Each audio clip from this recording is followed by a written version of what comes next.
We're going to talk about Purim because we're still Purim. For Pesach. Now it's time for Pesach. 1 month before we were. I am still in the mood of Purim. Okay. I still have to give out some mishloach manot because on the day itself, we did readings also here, a lot of areas, and Baruch Hashem, people are so they come, they listen to the Megillah, not from without the kippot all the time. Did you see a woman with pants. Did you see Abraham Hazan? Yes, he was here. I was with him dinner last night. Oh, very nice. He was here. He came to the Megillah reading, and his wife also. Rav Chazan. His wife is the daughter of Rabbi Galeli. His wife is the daughter. I did it. Yes. So Purim is a you know, they say there's Yom Kippur, which is the holiest day of the year, and then there's Purim. It's very similar. There's one difference. Kippurim is the kaf, and in Hebrew when you say ke means like. Ke Purim. So Purim is the mate. Yom Kippur is Kippurim. And I was thinking about it, you know, when I was reading the story of the Megillah. And I see people, even men, that they didn't come with the kippah. They're not from. They might even be, probably they're leftist or something like that. The ladies with pants. And I see dafka, they are doing like this. It's not just that they're listening to a good story. They are doing like this. I'm trying to read the Megillah. I'm trying to see what is inspiring them there. Is it like feminist ideas that they see there? The Megillah is not about that. Maybe they want to... Is it about the fact that Am Yisrael was saved? We were saved many times. What's the... What do you mean by women with pants? Short pants or pants? Pants in general. So what's wrong with that? I'm not saying if it's wrong or not. No, I'm saying... You meant it wrong. I'll try get out of it in a political way. It's... What? I thought session is Bill time. Yeah. No, I'll tell you the truth. I'll tell you about the halakha. It's very interesting. It's stupid. It used to be that women were not allowed to wear earrings, according to the tzniut. Talking about, I don't know how many 100 years ago. Why? Because each generation, there are certain things that are basic for tzniut, like pants when they're short.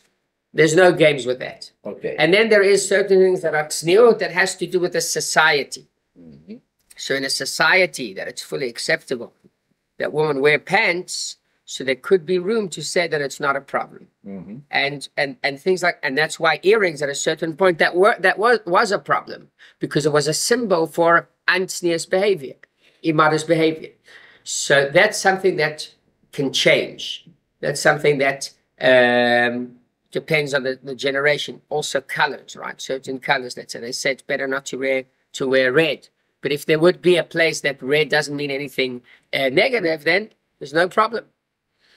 So that's, but it was just to show the, maybe this should be off record, about Purim. So you see the Yiddish and Neshama there clear.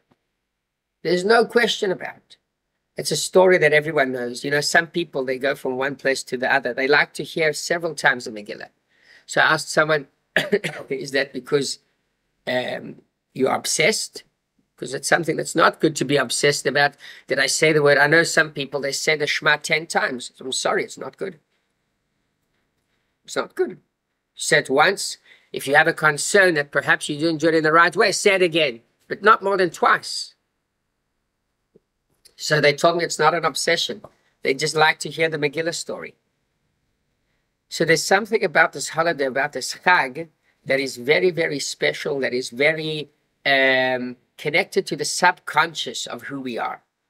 So when we are conscious, we are aware. And that's why this is the Chag where the Torah tells us you should get shikar. Shikar? Drunk. Ad lo yada. You read it in English? Isn't it dangerous to get... What? Megillah. No. Oh, but they followed you. They follow it. A lot of them speak Hebrew. Most of them probably speak Hebrew, but even ones that don't speak fully Hebrew. So I don't know what it is. I cannot I cannot put my finger on something and say this is the way. You know, we try reach out to a lot of people here in the neighborhood for all the activities on the Bet Chabad, for the Pesach of the Seder Pesach, for the Lag BaOmer parade, to invite them, to bring them to lectures, to shiurim. They're not going to come. We try, but to the Purim they come.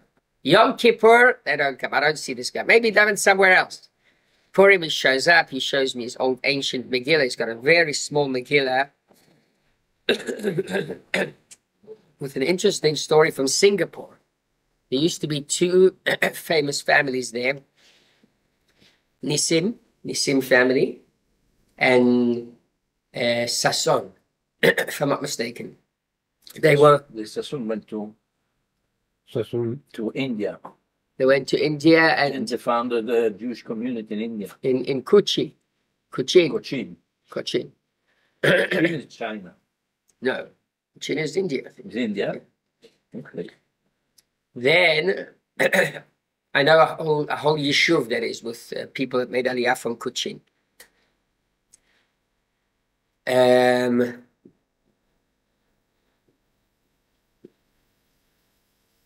So you see, Baruch Hashem, you see all of Am Yisrael, and what is it? Something subconscious. Now we're very aware. The moment that I'm aware, I have boundaries. I have obstacles, not obstacles, just boundaries, you know, where I don't feel comfortable to share. I don't feel comfortable to express myself, to share with you whatever it might be. And Purim is a time that we are comfortable sharing, who we really believe we are, even though we might not even be aware of that, but this is who we are. And that's what happens. People express who they truly are. And in such a good way, such a nice way. Why? Sorry? Why? Why? That's an excellent question. I don't even know if I have a clear answer, but we're going to speak about this. What is the question? You know, that's why the mitzvahs, why is it, what makes Purim such a special chag? Why is it that people actually connect in this level? Sorry? Nafochu. So you're saying that Nafochu is not only about Achashverosh and about Haman, but with us also. How often did it happen? In our You're 100% right. Not many times. Not many times. But that's not a reason for them that they are aware of. So there are many stories about the success of Am Yisrael. About it's not compared even to the Independence Day. I'm sorry. Purim is more celebrated than Yom HaAtzmaut. It's a happy ending. That's why they like it. But Yom HaAtzmaut's a happy ending. And Sheshet it has not ended yet. Not yet. You're right. Unfortunately. But there are many other occasions. Sorry? Was it more this year than other years? Yes. More this year more than other years, with people that are not observant. And I think it's because of what we are feeling, what's happening, what happened on the 7th of October. Sorry? More people are becoming more observant. Yes. So again, maybe not fully observant, maybe just one step. But that's huge. This is big. This is huge. Special. So we've got to figure out is why, what happens. But we'll also see that we can find this in the details of the mitzvah. One is the mitzvah that it's part of the Seudah where it says that a person should drink l'chaim ad lo yada, until he does not know. So there we are seeing that already every time the Torah is very precise about the limits, especially when it comes to wine. We're not allowed to drink wine before davening. We're not allowed to drink wine before the service, etc. Here the Torah says you should drink wine in such a way. Why? Because that reveals who we truly are. You pray, you drink wine, then pray. So when you say the Shemona Esrei of Ma'ariv, you shouldn't be under the influence of alcohol. But from 12 o'clock, you can do Mincha 12:15, 12:30. Then all the way till night time, you can say l'chaim. Yeah, but you have to do it in moderation, no? Sorry? You should do it in moderation. The Rabbi used to go around, he used to walk around the houses of Krakow and remind people to daven Ma'ariv Purim night because people were shikar. So he needed to tell them to remind them. That's why you do the earliest possible mincha. Sorry? You do the earliest possible mincha. Yeah. Right. It's to be beyond rationality. To go beyond rationality. Oh. You don't want to Let, be like let your milk come out. Exactly. That's the Nakuda. Yes, yeah. For Birchat Yeah. here in Israel, I guess you can't do that. You're 20. Perfect. That's a very good example as Yeah. well. Shalom, shalom. Welcome. Right, so that's another good example. Birkat Kohanim, we're not allowed to do under the influence of alcohol. So here we see, so this is there's another idea, which is the tree that Haman made. Haman made a tree, and it says there's a gavoa 50 amah, 50 amot. Why 50 amot? 25 meters. What's the point? So you want to show, okay, that his plan was to hang Mordechai. Comparable to the maximum height of the sukkah. Yes. Srim Amah also. Sukkah and also Chanukah that we can't do. But sorry, not Chamishim. Srim Amah, Chaf Amah, 20 amot, 10 meters. He wanted to do it 50 amot, 25 meters. So that was, why did he choose 50? So there's a beautiful mimer of the Rebbe that explains. The Rebbe speaks about, there are two mamarim about this actually. You know, the Tshuva movement was very, very successful at a certain point. In many cases, there was many people, my parents, for example, they are Chozrim b'Tshuva. They returned b'Tshuva. They came from Mesorati houses, but they were not observant. And they were Chozrim b'Tshuva. This happened, they became Chozrim b'Tshuva 30, 40 years ago, something like that.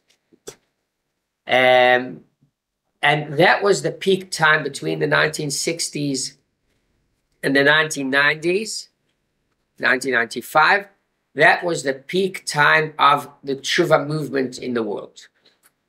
But now, in the recent generation, from the year 2000 perhaps, we don't see that much Tshuva.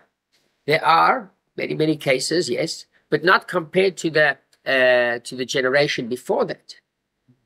What happened? What has changed? Shoah. So they were under the influence of the Shoah, the rising of Am Yisrael, of Eretz Israel. That's correct.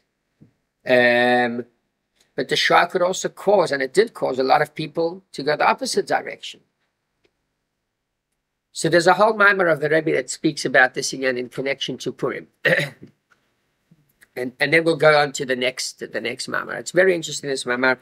The Rebbe speaks about, specifically in this mimer, the Rebbe speaks about Balayla Hahu. We raise our voice when we say Balayla Hahu. The Baal Koreh says Nadadash Natamelech. Exactly. The Baal Koreh says Balayla Hahu Nadadash Natamelech. He screams it out loud. Why?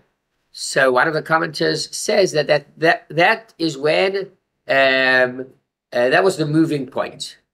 That's when everything started to turn the other side in favor to the Jews. When the Achashverosh couldn't sleep, and Haman walked in, and he told Haman, you go and take Mordechai around with the horse and with the crown, etc. But why is that the changing point?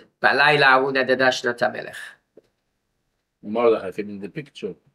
So maybe we would say that the fast of Lech Knosset Kol HaYehudim, that Esther in Perek Hey, right before that, that's already a changing point. Or maybe only afterwards when he actually does it. What it is, Balayla, they could raise the voice also, Kach Hayaseh La'ish. Or also, Lech Taseh Kach LaMordechai HaYehudi. Go do that to Mordechai. That's when it changed. Balayla Nadadash Natamelech, he had nothing in mind yet. Did he know that Haman's about to come in and about to... By the way, the commenters do say that he was worried. He felt that something is wrong in his kingdom, that someone is trying to overthrow him. And that's why he couldn't fall asleep. And that's why he said, I've got to read my history. let's see, did I not pay a debt that I should have paid? He sees that there was a debt there that he should have paid. And walks in Haman, and Haman says to Achashverosh, he was sure, Haman was certain that it's about him. So Haman said, dress me as a king. Achashverosh was very afraid that he's going to try and overthrow him. That's why he said, you yourself go do that to Mordechai. He wanted to show him his place. We see also the power of a true king, that he could do anything. Haman was the highest of all the ministers, and a moment later he was carrying Mordechai in Shoshana Bira. So that's the basic explanation of the commentators on Balayla. But Chassidus tells us, Balayla Ahuna Dedashna Tamelech refers to Hashem. In that darkness, Balayla Hahu, in that darkness, Hashem does not go to sleep. Galut, exile, is compared to Shena, is compared to sleep. And why is that? Because when a person sleeps, his kochot, his traits, his qualities are also sleeping. He's not aware of what's happening around him. Although the Gemara does say, Adam mu'ad le'olam ben ben yashen, which means that a person is always responsible for what he does, even if he's sleeping. But a person cannot see while he's sleeping, he cannot really hear, he cannot really talk. So sleep is exile. And Balayla huna dedash natamelech, in that night, in the darkest times, Hashem he wakes up. He cannot fall asleep again. That is the real Yeshua. That's when everything is going to turn to the other side, because it all comes from him. And in Chassidus, they say that this darkness is very deep. We say balayla, that's one level of choshech, that's darkness, balayla. And when you say hahu, what does hahu mean? Hahu is him. So you're not talking directly to the person. You're talking about someone, about that night. You're not directly referring to it. That's another way of darkness. What does that mean? There's a person that he knows that it's immoral to do something. So he knows that he's in a dark place. We are aware of the darkness in the area. We know that it's dark outside. That is not that bad. Why? Because at least we know that we are in a dark place. But what happens in a society where darkness is light, where immoral behavior is moral, where to fight for justice and for human rights is protesting against Israel? Right? It's like the best thing, if you have a spare day and you want to volunteer, it's all going to the hospital and helping people that are sick, or protesting against Israel. And that's the best thing that a person can do. A moral person, he stands for the Palestinians. That is such darkness that people aren't even aware that it's dark. So that was the darkest klipa in that time. And why was it like that? Because Am Yisrael was 70 years since Churban Bayis Rishon. So Am Yisrael, at the beginning, they knew that they're in a dark position. They knew that they're in a bad situation, that their real home is in Yerushalayim. But after 50 years, it's already 2 generations pretty much, and then 70 years. It's coming to the third, this is the 3rd generation. So people are very, very comfortable in Shoshana Bira. And by the way, the Persian Empire, we had last year a lecturer that he did research about that whole thing. He's in the Hebrew University in history. So he told us that what was unique about the Persian Empire is that unlike the other empires, they let people live the way they wanted to. There was not much oppression. They did not chase them. And that's interesting. So that's why Am Yisrael felt very comfortable. They had hashtiya kadat enones, which means you had kosher meals, glatt kosher, by the hechsher of Mordechai Tzaddik. And people were very comfortable. You know, there's a great question that the Gemara says about Purim. It says, why did Am Yisrael face such a gzeira that Hashem declared, and with Hashem's permission, of course, because nothing happens without Hashem's permission, that all of Am Yisrael would die in one day? Why did they face such a gzeira? It's a Gemara's question. So the Gemara says that the reason is מפני שנהנו מסעודתו של אותו רשע. That means that they enjoyed the festive meal, the whole celebration of Achashverosh. Because he had the Bigdei Kefuna. So that's an additional explanation already. You're right that there's Midrashim that said that they displayed the holy vessels. But what the Gemara says is that they enjoyed that meal, or that celebration. It took 3 years. It was kosher. And even if it wasn't kosher, is that punishable by death? Sorry? What was about it that was so bad? He was a rasha, or the mingling, or the forgetting about what's more important? Which aspect was the real? Oh, so the Gemara leaves it very general. The Gemara says nehenu. They enjoyed it. So it's not the vessels necessarily.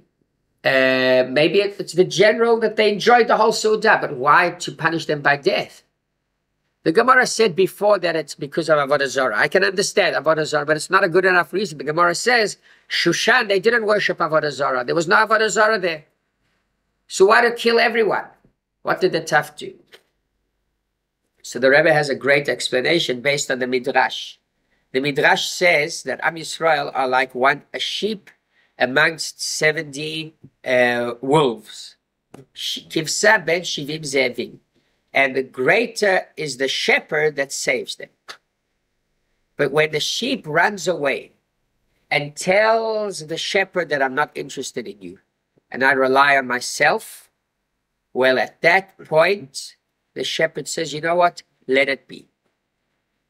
We spoke many times about the fact that a lot of the punishments that are written in the Torah are not punishments. They are results of our behavior. When a person is punished, it's usually a result of his behavior. If you drink too much alcohol, then you're going to be an alcoholist, as they say. It's not a punishment. In that same way, Nehenu miseudato shel oto rasha means they enjoyed the meal. They felt very comfortable. They felt that they're part of the Persian society. And they told Hashem, you know what, Hashem? Thank you, but no thank you. We are good for ourselves. We don't need your miraculous protection anymore. We are very, very successful. Mordechai was one of the ministers in Achashverosh's house. The Jews were oppressed all the time by the Babylonians, never invited to celebrate. They were never treated equally in history. Throughout the 2,000 years after the destruction of the Second Temple, and all the way till Medinat Israel now, after the Holocaust, there was one place the Jews were treated equally, or maybe twice, 2 places. One was when Napoleon came and started everything in Aminissipatia and all of that. And maybe another time was Vad Arba Haratzot. There was a time that I think it was the Austro-Hungarian kingdom that they allowed the Jews to run their own communities with a bit of independence. Franz Josef. Yes. So what's so interesting is that then they felt that they are treated equally. And that's a nehenu miseudato shel oto rasha. It's not about a kosher meal. It's not a punishment of death. Hashem said, okay, so I'm not going to protect you. You want to be a sheep among 70 wolves? Let it be. But then, after a while, the wolves, they start attacking. Jews in California. What do you mean? Jews in California. They Yeah. feel at ease. They feel at ease. They think everything is okay. Yeah. And now they pay the price. Right. So maybe this is... New York. World War II. Oh, yeah. So maybe this is a bit of Balayla Hahu, where the darkness becomes a norm. And our generation as well. Soon we'll see the good side of this part. Or I can't say the good side, but there's light at the end of this tunnel. So this is Balayla Hu. So 40 years ago, it says it was just Balayla, which it's like in the times before the times of Achashverosh. 30 years after the destruction of the temple, the parents were talking to the children about the Bet HaMikdash that they had. Everyone was so inspired, still under the inspiration of the Holy Temple. But 70 years later, people are not thirsty for Hashem anymore. And in that same way, our generation does not feel we're in such darkness, such Laila, that we feel that is normal. But then the Rebbe says at the end of this Maimer that Balayla hu nadada shnat hamelech. And this is what we see in the Megillah readings outside. That after all, without being inspired, without feeling much holiness, you read the story of the Megillah. But again, what's catching the people? What's drawing the people in? It's only the fact that Balayla hu itself contains God inside. And this is a very deep idea. There was a contraction that when Hashem created the world, a tzimtzum. Why was there a tzimtzum? So there are two reasons. One reason, and that's the common reason, it's because Hashem wanted to reveal himself to the lower levels. So it's like a great, great professor that wants to teach children in grade 1 or grade 2. He wants to teach them a very important idea. He has to find the right parable, and that's the contraction, bringing down that great piece of wisdom. Why does he do it? So because he wants to reveal this idea to the lower levels. That is the first explanation to the tzimtzum that Hashem did. But there's another reason to the tzimtzum. And that is, like the professor could prove that he is suitable for teaching little kids as well. Hashem wants to show us that he's so great that he can also become limited, that he can be, that he can contract himself, that he can give space to others. And that is why darkness itself is a higher proof to Hashem. Because if Hashem is only light, so it's very nice, but what happens when things are not with light? Is that not Hashem anymore? Hashem says, I hide also in the darkness. I create the darkness. Why? That's a different reason. But he is there. And that's Balayla hahu nadada shnat hamelech. That in the darkest place Hashem is. And perhaps that's what brings people, they don't know why it is. But this is again that Hashem is there in any case, in any situation. Yes, Ovadia. What you say, with the permission, Sure. I'd like to reduce 27 minute brilliant piece of 27 reading to 5 sentences. But in the 80s, I knew people who made millions in the financial sector and lost it. Some of those jumped off balconies. Why? They were defined by their success. Yeah.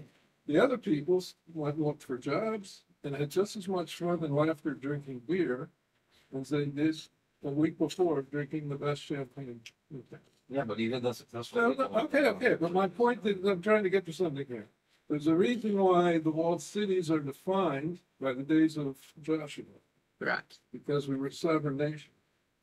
So we know who we are when we are that person in any country.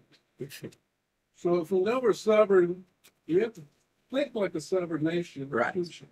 We have to have that, which is why we were smart enough to come up with a plan. Right.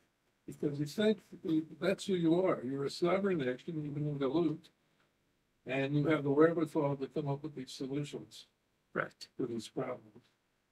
And I think that's what you're saying, though. You're taking it from almost the Kabbalistic approach. Yeah, more, yeah. But that's why they say also that Purim is holier than Yom Kippur. Yeah. Because anybody can be holy on the shore. Right. Or to try to stay Easy. holy on NACHLAOT. Ah, And Purim, that's Can you that's go it, back? yeah. What was this sin? The sin. So was it a sin? Doesn't say that they were punished because they sinned. It says that they were punished because they sinned Avodah Zarah. So the Gemara says that's good for the cities around Shushan. But Shushan Abirah did not sin with Avodah Zarah. So So the quotation is, "Mipnei shenehenu misudato shel otar rasha." Rabbi Shimon Bar Yochai gives us answer. מכל עץ הגן אכול תאכל. Yefe. 100%. There's no problem. So let's drink champagne. What But, should- so I'll tell you, this is something. And this was when we had a Fabregan with Rav Gansburg in Yeshiva. I remember this from Purim. Joseph Itzchok. Yes. And he quoted a Yerushalmi, the Gemara in Yerushalmi, Ma'amin bechei ha'olamim vezorea. That's one quote. What does that mean? Means that a person believes in God, and that's why he goes and he plants and grows crops. And in practical words, 500 years ago, that means that Stefan goes out to his field and plants everything, etc., waters the garden and everything, and he knows that he's guaranteed to get his whatever the ground will give him. A Yid, Moshe, goes and does the same thing in a parallel field, and there's rain that goes for him and for him. But he knows that why does he get this? From Hashem.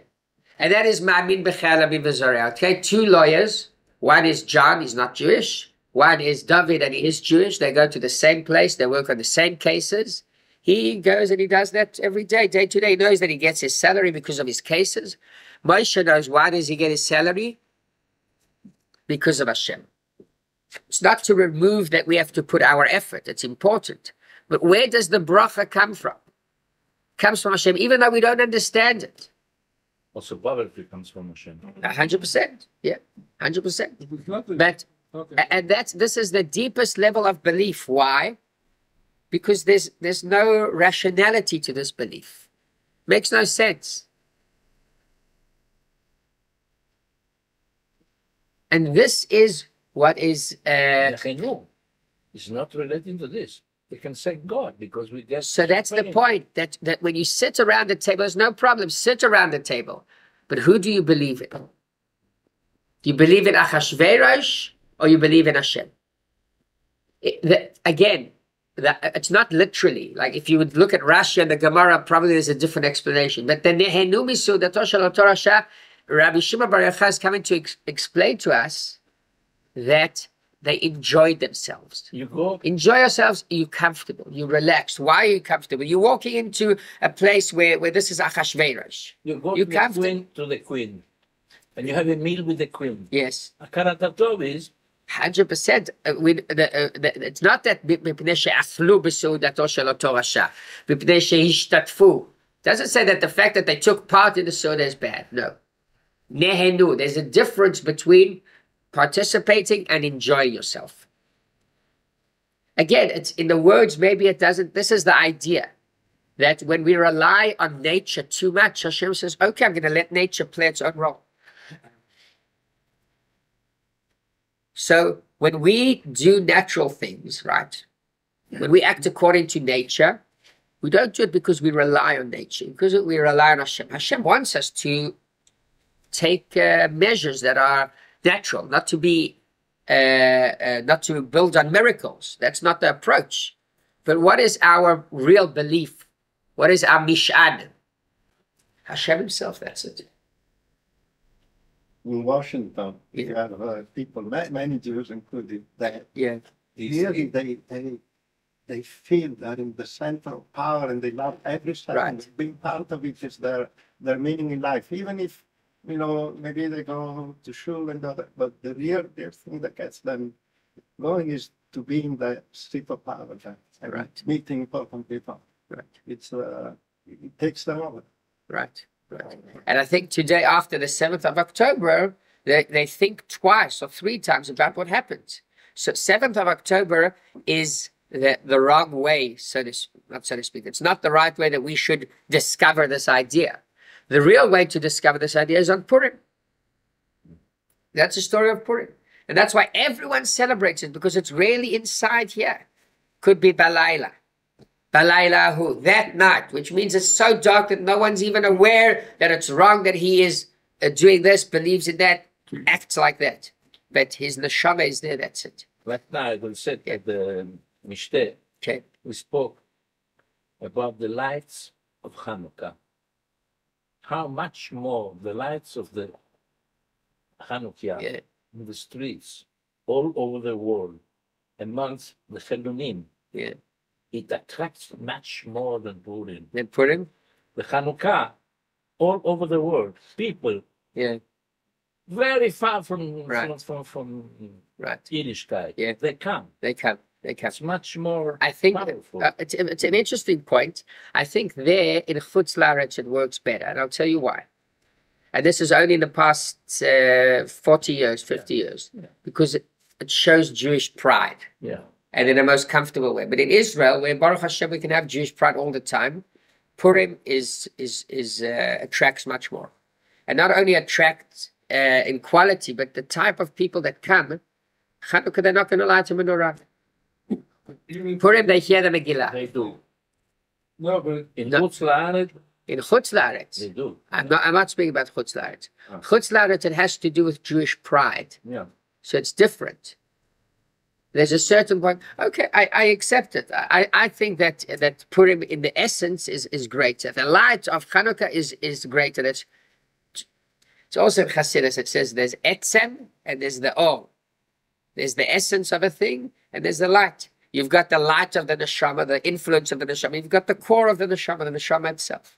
but there's more. Purim has to do with the core of the neshama. It's more of an investment. You buy Hanukkah lights, you light them at home, or you go to the center. And, This is for you. This is for you. You take a Chiloni. Chutz La'aretz. no, but Chutz I'm La'aretz. saying to go somewhere to sit for a half hour. It's more of an investment than Yeah. it's going to. And they don't always understand. It's not always easy to follow. We had here Bal Koireh that he read it in Ashkenazis of America. So an American Oh, yeah. Ashkenazi. But people were listening like this. And for 40 minutes, he did it long. We look for all kinds of Bal Koireh. So we try to get someone with the Ivrit. It's an oxymoron. Sorry? It's an oxymoron. Yeah. American Yiddish. American Yiddish. That's the. So, but people were here. No one left in the middle. Okay, you know what? I'll read it at home. New York, American English. Okay. So, Like so. And again, I have to tell you that I noticed. Yeah. I did my morning reading where I go. Yeah. Then I came to see the shul. Yeah. And that was packed at 11 o'clock. Yeah, Then I walked home past State Yam on the Jewish, the art. right, campus. right. There was another 100 people standing. Yeah. outside the building. Baruch Hashem, Baruch Hashem. How many you had here? In general, all the landings, No, the major here. how many people? I'll show you a video. We have here.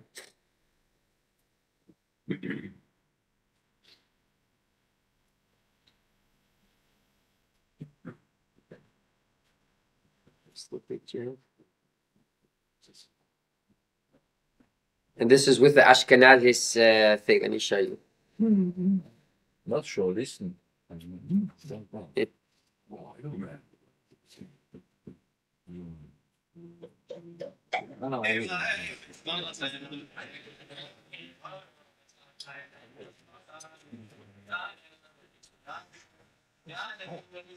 This is America. all of this. Yeah. Here's another one. Then you know you could fit that many people in here. Yeah, you see, that's one of the miracles. This is from the outside. A second. This is here. Wow. Doesn't seem like it, right? Yeah. Good luck, a lot. But this here, I think, also people related to Purim more than that. More, for sure, for sure. איפה זה היה? במקום החדש? זה פה. פה? Pack. I think this year was more than every year, for sure. People are becoming more observant. Baruch Hashem. Baruch Hashem. So that is the story of, let's speak about the Chamishim Amah. So in Chassidus it says that Haman, he was a bit of a Talmid Chacham as well. says, by the way, that his great-great-grandchildren learned Torah in B'nai Brak, if I'm not mistaken. If I'm not mistaken, there's a Midrash about that. So Haman was a bit of a shtickle Talmid Chacham. He knew that he had no real, again, it's not him himself, but it's his Sar Lemala that directs him. So, but the idea was that he knew that on a conventional level, he's not going to be able to really fight the Jews. Why? Because a yid that davens 3 times a day, twice a day, once a day is better than that's good enough. Chassidus says, and we call the Purim Chag Purim. It's on the Pur. Wait a second, the Pur is something bad. That's the raffle that he threw in order to decide on a date. Why do we call it Purim? It says that he did a Puro Agoiro. When do you do a raffle? If you have $1,000 in one hand and $100 in another hand, you need to do the raffle to decide between the two? Of course not. You do a raffle when things are equal and even. That's why they did a raffle in Bet HaMikdash, which, on Yom Kippur actually, which goat goes to the Azazel, to the mountain they throw it down, and which is brought as an offering. And it says that they had to be identical. The size, the height, the price, etc. Because if not, there's no room for a raffle. The division of Eretz Yisrael was also a raffle. Right, NACHLAOT, exactly. But it was not the same size. Not the same size, no. It's a good point. It's a good point. Maybe it's for different reasons, like each one had his area. It's a good question. So Haman knew that he has to reach a level where it says, Ach Esav leYaakov. Esav is the brother of Yaakov. Sometimes, and there was also when Am Yisrael left Egypt, Malachi HaSharet said, Halalu avdei avodah zarah, Halalu avdei avodah zarah. So that time, Am Yisrael were not of the avodah zarah, so Haman needed to climb to a higher level where everything is equal. It says, Sha'ar HaChamishim. The 50th gate, that is above limitations, right? If Hashem's unlimited, there's no boundaries. So what is the difference between a yid and a non-yid? And that's the room it's above our reach, right? So there's no conventional way that we can stand in front of Hashem and bring our case and say, you know what, we want you to save us. No chance. You're equal to the rest of the nations. There's nothing special about you. And that's again where the Etzem HaNeshama kicks in. Which means where the core of Am Yisrael, that's irreplaceable, because we know that by the core we are part of Hashem himself. That's why, despite the fact that sometimes in a certain level Hashem says, you do a sin or you do a mitzvah, it's the same thing to me. If a person does a sin, many sins, it's not a difference for Hashem. There is such a level. It's not permission to act in that way. But there is a level where Hashem says, you know what, there's no influence to what you do. You think I care about you, do this or do that. And despite that, in the deepest level of Hashem, he does care. It says that Am Yisrael and the Torah, it's part of Hashem. Hashem and his Torah and Am Yisrael, they're all one. So in that level, for sure, there is a big difference. So yeah, that's a bit about Purim.